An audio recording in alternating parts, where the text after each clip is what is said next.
तो hello friends, स्वागत है आपका अपने यूट्यूब चैनल कैंपस पावर में।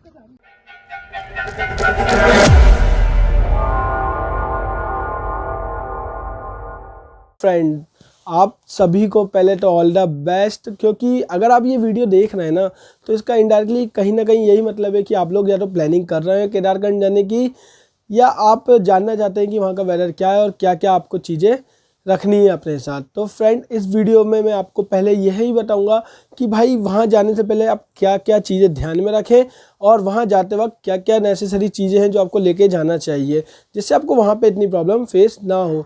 और इसके बाद अब कुछ दिनों में ही हम हमारा पूरा जो केदारखंड का हम ट्रैक करके आए उसका ब्लॉग डालेंगे कि वहाँ पे कहाँ स्टे मिलता है, कैसे स्टे मिलता है, फूड क्या मिलता है, सब कुछ आपको बताएंगे।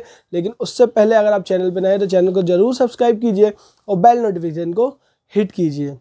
तो फ्रेंड, जैसे ही अगर आप प्लानिंग कर ही रहे हैं केदारखंड जाने की, तो भाई सबसे पहले जो चीज़ होती है कि आप वहाँ जा क्यों रहे हैं। या तो आप ट्रैक लवर है बहुत अच्छे, या तो फिर आप स्नो देखना चाहते हैं, या तो आप दोनों हो, स्नो भी देखना चाहते हैं और ट्रैकिंग में भी आपको इंटरेस्टेड है।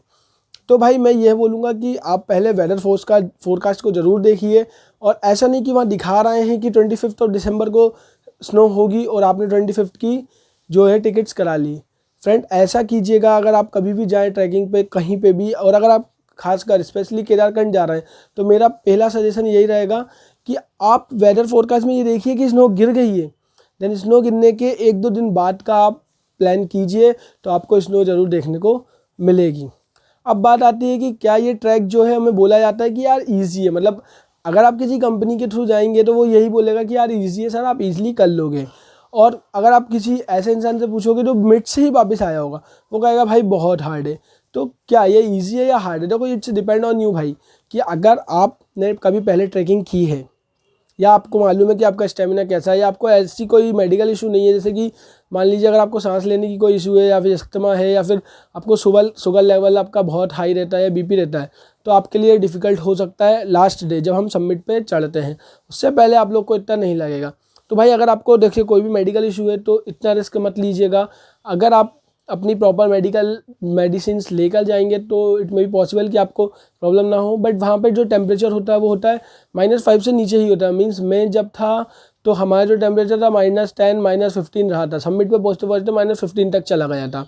बल्कि जब हमें स्नो इतनी नहीं मिली थी, तो स्नो होने के बाद वो टेम्परेचर थोड़ा बहुत गिर ही जाता है। तो आपको सबसे पहले जो बात याद रखनी है वो ये है कि भाई आप अगर स्नोफॉल के लिए जा रहे हैं, स्नो देखने जा रहे हैं, मेनली सबका मोटिव वही होता है। तो आप वेदर फोरकास्ट देखें, देन उसके बाद ही करें। अब अपने और सेकंड चीज़, क्या हम डायरेक्टली जाएं वहाँ पे, या फिर हम किसी मतलब किसी ट्रैवलर जो भी कम एजेंसी होती है उनके थ्रू जाएँ। अगर हम खुद से जाएंगे तो कर सकते हैं क्या? देखो, बिल्कुल आप कर सकते हो, कोई इसमें वो बात नहीं है। बट मैं हमेशा आपको यही सजेस्ट करूँगा कि आप कहीं भी ट्रैवल करें या ट्रैकिंग पे जाएँ तो किसी कंपनी एजेंसी के थ्रू ही जाएँ। आपको ज़्यादा कॉस्टिंग नहीं आती है, मेरे अकॉर्डिंग तो मिनिमम ही पड़ता है वहाँ पे। और अगर आपको चाहिए तो मैं जिनके साथ हम गए थे, मैं उनकी डिटेल्स आपको दे दूँगा। उनने बहुत अच्छी फैसिलिटीज़ प्रोवाइड कराई थी, तो और मिनिमम चार्जेस में। तो मैं यही सजेस्ट करूँगा अगर आप लोग भी जाएँ तो किसी भी एजेंसी के थ्रू ही जाएँ, क्योंकि क्या होता है उसमें आपकी सेफ्टी बहुत रहती है। क्योंकि वो आपको पिकअप से लेकर ड्रॉप तक आपका उनकी पूरी फैसिलिटी है, रहना खाना, आपको होटल के लिए नहीं भटकना पड़ेगा, ना आपको कुछ करना पड़ेगा। तो ये हो गई पहली बात। दूसरी चीज़, अगर आप खुद से जा रहे हैं तो क्या हमें गाइड लेना चाहिए या नहीं? भाई गाइड ज़रूर लो, क्योंकि गाइड जो रहता है ना आपको बहुत हेल्प करेगा। अगर वो बताएगा कि आपको कैसे कैसे चलना है, वो उनके सपोर्ट और उनका जो मोटिवेशन रहता है ना, बस 10 मिनट की दूरी पे आ गए, बस 10 मिनट की, वो 10 मिनट के चक्कर में ही आप चलते हो, अदरवाइज आप चलोगे भी नहीं, आप बैठ जाओगे। और तीसरी चीज़, क्या मतलब कितनी लेयर्स हमें पहननी चाहिए? तो भाई अगर आप केदारखंड के लिए जा रहे हो तो मैं आपको हमेशा रिकमेंड करूँगा, और बाकी जो लोग भी वही मैक्सिमम यही करेंगे कि 5 लेयर आप मिनिमम लेके जाएँ। आप मैक्सिमम ना बनाएं उसे, आप मिनिमम 5 लेयर्स के आप लेके जाएँ। उसमें सबसे पहली लेयर जो रहेगी हमारी थर्मल्स की रहेगी। देन उसके बाद एक आप नॉर्मल शर्ट जो होती है हमारी वो डाल सकते हैं। देन उसके बाद आप एक हुडी डाल लीजिए, तीसरी। देन उसके बाद एक इसमें की आप जो जैकेट देख रहे हैं मेरी, ये डाल दीजिए। और फिफ्थ जो लेयर रहेगी ओवर कोट टाइप का, अगर आप कुछ ले लीजिए या फिर ऐसा कुछ ले लीजिए, मतलब जो वाटर प्रूफ जैकेट्स आती हैं वो ले लीजिए। थोड़ा ये अगर एल है तो वो एक्सेल साइज ले लीजिए, जिससे आपको दिक्कत ना हो। तो फ्रेंड, ये हो गई हमें 5 लेयर। देन ग्लव्स अच्छी क्वालिटी की हो जो स्नो कर सके, या तो फिर मैं सजेस्ट करूँगा एक पतली लेयर के नॉर्मल वुलन ग्लव्स लीजिए, उसके ऊपर से अच्छे हैवी वाले ग्लव्स ले लीजिए। क्योंकि कहीं कहीं आपको बहुत ज़्यादा ठंड लगता है तो आप दोनों पहनेंगे, और कहीं कहीं लगेगा कि यार नॉर्मल ठंड है तो एक उतार दीजिए, जिससे आपके हाथ में एक लेयर रहे तो आपको दिक्कत ना आए। और उसके बाद आपको मेडिसिन क्या क्या लेके जानी है वो मैं बता देता हूँ आपको। देखिए, सर दर्द की दवाई, मतलब आपको लूज़ मोशन वॉमिटिंग की प्रॉब्लम तो वो, देन उसके बाद आपको शुगर वुगर की प्रॉब्लम है तो अपनी दवाई लेके जाइए। और मैं तो ये सजेस्ट करूँगा कि एक्स्ट्रा ही ले जाइए दवाई, कम ना पड़े, है ना। और आपकी सर्दी जुकाम तो भाई नॉर्मल है, मेरी खुद का गला बैठा हुआ है अभी तो फ्रेंड ये हो गई आपकी मेडिसिन की चीज़ें। और ये अब मैंने आपको बता दिया कि आप कैसे जाएँ, आपका कपड़े और देन उसके बाद आपकी मेडिसिन। तो ये होता है हमारा ऑल ओवर चीज़ जो हमें मेन याद वहाँ पे ध्यान रखना है। तो फ्रेंड क्या हमें कैसे कैसे स्टेप्स फॉलो करना है, तो फ्रेंड देखिए जो हमारा गाइड बताता जाएगा वैसे वैसे करना है। और अगर मैं एक बात और बोलूँगा आपको कि अगर आप केदारखंड ट्रैक जब भी स्टार्ट करें, देन उसके बाद हम भी जैसे फर्स्ट टाइम गए थे तो इनिशियली क्या होता है, हम चलेंगे फिर 5-1 मिनट का ब्रेक लेके फ़ोटोज़ खींचने लगते हैं। नो फ्रेंड, आप 5 मिनट चलिए और 1 मिनट का ब्रेक लीजिए, क्योंकि हमारी जो बॉडी है ना, अगर आप उसको जितना टाइम देंगे ना तो उतना ही वो रिलैक्स होगी और फिर आपको उतनी ही दिक्कत होगी। इसीलिए आपकी बॉडी, अगर आप कहीं भी कोई भी ट्रैक करने जाएँ कभी भी लाइफ में, उसके 1 महीने पहले से उसको तैयार कीजिए, रेडी कीजिए कि भाई हमारी बॉडी को कैसे स्ट्रेचिंग हो, क्या जिससे हमारी बॉडी फ्लेक्सिबल रहे किसी भी नई जगह पे चढ़ने के लिए। क्योंकि ये जो ट्रैक है वो टफ है। डे 1 जो आपका जो है संकरी से रहेगा हमारा जुड़ा तालाब, आप बोल सकते हैं आपको बहुत हार्ड लगेगा। क्यों लगेगा?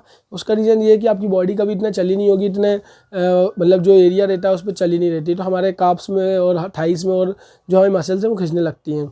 उसके बाद हमारा डे 2 जूडा तालाब से लेके हमारा बेस कैंप तक। बेस कैंप वो आपको मॉडरेट लगेगा, उतना टाइम भी नहीं लगता है क्योंकि आपको पहले दिन आपकी बॉडी को आदत हो जाती है। फिर आता है डे 3 समिट। भाई समिट में आपको रात को 1 बजे 1:30 बजे वेकअप करेंगे और उसके बाद आपको लेके जाएंगे। समिट में एक पॉइंट आएगा जब आपको लगेगा भगवान अब मैं नहीं आ रहा हूँ, मुझसे नहीं हो पाएगा, बट मैं यही सजेस्ट करूँगा जब इतने ऊपर गए हो तो ज़रूर जाएँ। तो उसका मैं अलग आपको ब्लॉग प्रॉपर दूंगा कि हमने कैसे करा था, कहाँ कहाँ स्टे था और कितने बजे समिट स्टार्ट किया था। ओके फ्रेंड, तो ये जो नेसेसरी थिंग्स थी वो मैंने आपको इसमें बता दी हैं। सबसे पहले मतलब आप ट्रैवल्स वालों के साथ जाएँ, बहुत अच्छा रहेगा। देन उसके बाद आपको 5 लेयर्स मिनिमम रखनी है, उसके ऊपर रखेंगे तो बहुत अच्छी बात है। और एक और चीज़ भाई, ज़्यादा अननेसेसरी चीज़ मत रखना।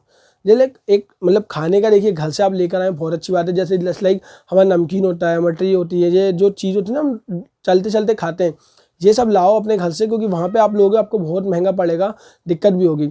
उसके बाद चॉकलेट्स वगैरह वो तो वहाँ पे भी मिल जाएगी, बट नेसेसरी जैसे आपको मालूम है 5 लेयर के बाद आपको 6th लेयर डालने के लिए एक एक्स्ट्रा रख लीजिए।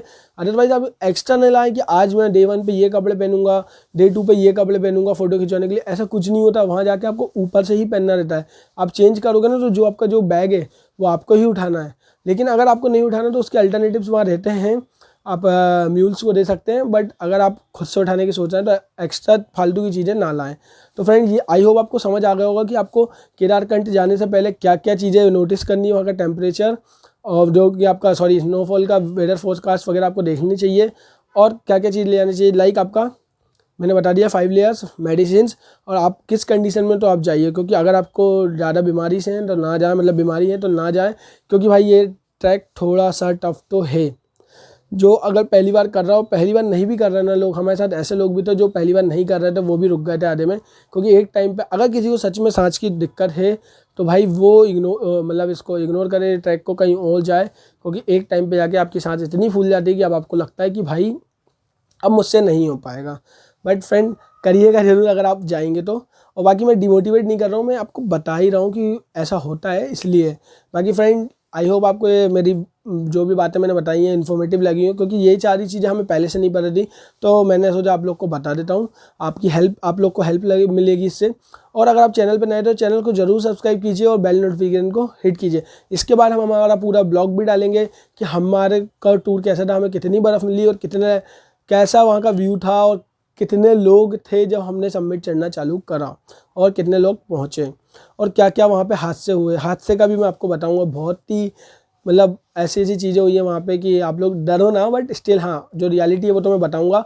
तो फ्रेंड आई होप आपने अभी तक चैनल को सब्सक्राइब कर दिया होगा और बेल नोटिफिकेशन को हिट कर दिया होगा। और आपको कोई भी डाउट है आप मेरे को कमेंट सेक्शन में बता दीजिए। अदरवाइज़ आपको पर्सनली कोई पूछना है, कुछ भी पूछना है, तो आप मेरे इंस्टाग्राम पे कैंपस बाबा के नाम से डिस्क्रिप्शन में आपको मेरा लिंक मिल जाएगी यूट्यूब इंस्टाग्राम की, तो आप वहाँ पे आके भी मुझे DM कर सकते हैं।